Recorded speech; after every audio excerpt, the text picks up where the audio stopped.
आपको नरेंद्र मोदी जी की इमेज तो याद होगी, कहीं ना कहीं डेफिनेटली देखा होगा, इंस्टाग्राम, फेसबुक, ट्विटर, कहीं ना कहीं। तो यहाँ पे नरेंद्र मोदी जी क्या कर रहे हैं? And remember being a PM, वो क्या कर रहे हैं? झाड़ू लगा रहे हैं सड़क पे।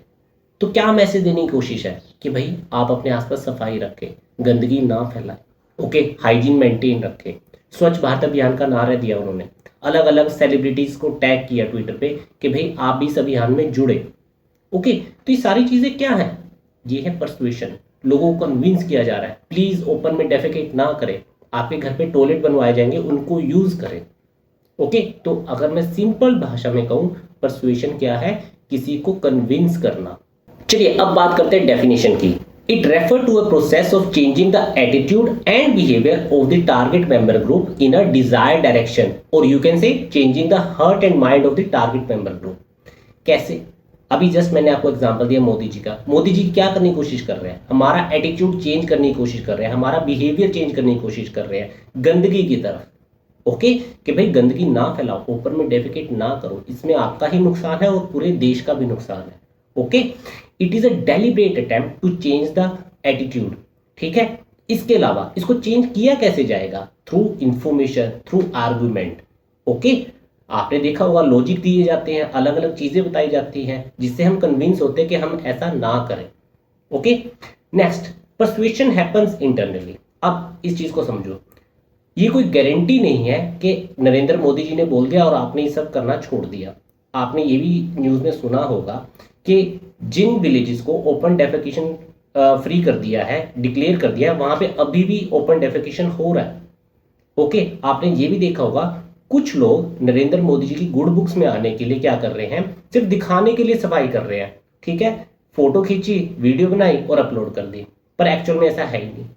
तो परसुएशन जब तक इंटरनली नहीं होगा तब तक ये पॉसिबल ही नहीं हो पाएगा। ओके, आई होप आपको ये समझ में आएगा। This is persuasion. Persuasion itself not bad और गुड, रिमेंबर दिस। परसुएशन अपने आप में ना ही गलत है ना ही सही है। ओके, किस चीज के लिए हम कन्विंस कर रहे हैं वो मैटर करता है। For example open defecation, just example दिया मैंने, वो गुड है। अब समझते एक बैड एग्जाम्पल।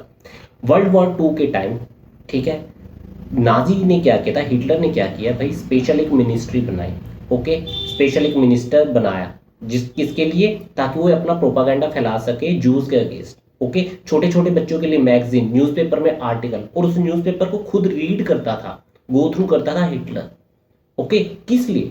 ताकि जो जर्मन पॉपुलेशन है, हिटलर कन्विंस कर सके भाई जूस अच्छे नहीं है, उनको मार देना चाहिए। Okay, so persuasion is neither bad NOR good, depend कर रहा है हम किस चीज के लिए किसी को कन्विंस कर रहे हैं। एरिस्टोटल का तो नाम सुना ही होगा आपने। ठीक है, इस इंसान ने मेरे ख्याल से कोई फील्ड नहीं छोड़ी है जिसपे इसने ना लिखा। इसने परसुएशन पे भी लिखा हुआ है 2000 साल पहले। इसका एक वर्क था रिटोरिक में। तो क्या था इसका formula? Ethos logos pathos. Logos mean logical appeal, pathos mean emotional appeal, ethos mean credibility of the persuader. Okay, उसकी क्या क्या फीचर हो सकते हैं, कैरेक्टरिस्टिक हो सकते हैं, इस इंसान ने तब लिख दिया था। सोचिए जरा। एनीवे, हम आगे चलते हैं। अब बात करते हैं, इसको स्टेप बाय स्टेप डिवाइड कर लेते हैं क्या क्या चीज़ें होगी परसुएशन में। सबसे पहले जो परसुएडर है, और अगर हम इंडियन कंटेक्स्ट में बात करें क्योंकि हम यूपीएससी की तैयारी कर रहे हैं, तो गवर्नमेंट ऑफिशियल के बारे में, उनके बारे में। ठीक है, नेक्स्ट इज मैसेज। मैसेज की क्या क्या करेक्टरिस्टिक हो सकती है। Third, medium of persuasion. Medium क्या आपका? लोगों को परसुएड करने का। ओके, एंड लास्ट, जो आपके सिटीजन है या आपके टारगेट मेंबर ग्रुप है, जो आपकी ऑडियंस है, उनके कौन कौन से करेक्टरिस्टिक मैटर करते हैं परसुएशन के टाइम। तो ये 4 चीजें हैं, अब इनको हम एक एक करके डिटेल में पढ़ेंगे। न्यूज़पेपर तो आप पढ़ते होंगे, the Hindu, Indian express, Deccan Herald, कोई ना कोई डेफिनेटली। ओके, आपने कभी नोटिस किया है जो एडिटोरियल होते हैं वहाँ पे नीचे एक मेंशन होता है कि एडिटोरियल लिखा किसने है? तो आप देखोगे कि वो कोई एक्सपर्टीज होगा, उसको बहुत नॉलेज होगी, वही बंदा लिख रहा है। ठीक है, मान लो अगर इकोनॉमिक्स का कोई आर्टिकल है तो पी चिदम्बरम होंगे, रघुराम राजन होंगे, ठीक है, मनमोहन सिंह हो सकते हैं। तो जो वो इंफॉर्मेशन प्रोवाइड कर रहे हैं वो काफ़ी कन्विंसिंग होगी। ओके, आपने एक और चीज़ नोटिस की होगी, जब एग्ज़ाम ख़त्म होते हैं, इंस्टीट्यूट वाले होते हैं, टॉपर्स को बुलाते हैं। ओके, और बताते हैं कि भाई आपने कैसे तैयारी करी, बताओ इन्हें। आपने कभी देखा किसी फेल्ड बंदे को बुलाया उन्होंने कि आपने कैसे एग्ज़ाम फेल किया है? हाँ, ऐसा हो सकता है कि किसी ने 2 अटेम्प्ट किए लेकिन थर्ड में उसने क्लियर कर लिया, बुलाएंगे उसे ही। लेकिन कभी उसको नहीं बुलाएंगे जिसने 6 के 6 बार फेल किया है, कि बताओ सर आपने कैसे फेल किया, क्यों? This is credibility. Okay, the Hindu वाले क्या कर द हिंदू न्यूज़पेपर वाले क्या कर रहे हैं, अपना क्रेडिबिलिटी शो कर रहे हैं कि देखिए हमारे पास एक्सपर्टीज है, जो हमारे एडिटोरियल लिखते हैं बहुत पढ़े लिखे नॉलेजेबल एक्सपर्टीज है। ओके, इस तरह वो हमें कन्विंस कर रहे हैं कि भाई आप हमारा न्यूज़पेपर पढ़ो। इंस्टीट्यूट वाले क्या कर रहे हैं, देखिए ये कैंडिडेट हमारे पास पढ़ा था, ओके, इसको बहुत नॉलेज है, वो हमें जो बाकी एस्पिरेंट है उनको कन्विंस कर रहे हैं कि आप हमारे ही यहाँ एडमिशन लीजिए। ठीक है, this is persuasion, credibility. So what is credibility? It refer to the believability, reliability of the information. Okay, further इसमें एक्सपर्टीज और ट्रस्टवर्थीनेस मैटर करती है। एक्सपर्टीज क्या? someone who has both knowledge of the topic and the ability to share accurate information with the audience। ठीक है, next trustworthiness, how reliable is the persuader, how reliable is the persuader, कि उसका कोई selfishness तो नहीं है, कोई motive तो नहीं है, पर्सनल मोटिव तो नहीं है। ठीक है, डेफिनेटली मोटिव होता है, जैसे मैंने इंस्टीट्यूट वालों का बताया, द हिंदू वाला होता है, लेकिन कभी कभी ऐसा होता है ऑडियंस को क्या चाहिए, ऑडियंस को चाहिए भाई कोई सेल्फलेस हो गया है हमारे पास, तो ज़्यादा चांसेस है परसुएशन के, परसुएड होने के। आपने कभी एक चीज़ नोटिस करी है, जब आप शॉपिंग करने जाते हो वहाँ पे सेल्स पर्सन को कभी नोटिस किया आपने? आप देखोगे उस इंसान को, वो कैसा दिखता है, वेल ड्रेस्ड होगा, okay, communication skill tip top होगी, ठीक है, बॉडी लैंग्वेज अच्छी होगी, बड़े अच्छे से बात करेगा आपसे, और आप बड़े खुश हो गए, चांसेस है वहाँ पे शॉपिंग कर लो, सिर्फ इस बेसिस पे कि जो सेल्स पर्सन है उसने अपने आप को बहुत अच्छे से रिप्रेजेंट किया। This is attractiveness. ठीक है, तो परसुएडर या अट्रैक्टिवनेस भी बहुत मैटर करती है। It refers to how the persuader represent himself in a pleasant way to the audience. Attractiveness can include physical attractiveness, likability and communication skill। अब फिजिकल अट्रैक्टिवनेस में क्या होता है? Natural beauty, how well dressed, body language, facial expression, eyes movement, body posture, touch, ये सारी चीजें आती है आपकी फिजिकल अट्रैक्टिवनेस में। Next is likability, we like those who are like us. इसका बेस्ट एग्जांपल है पॉलिटिशियन।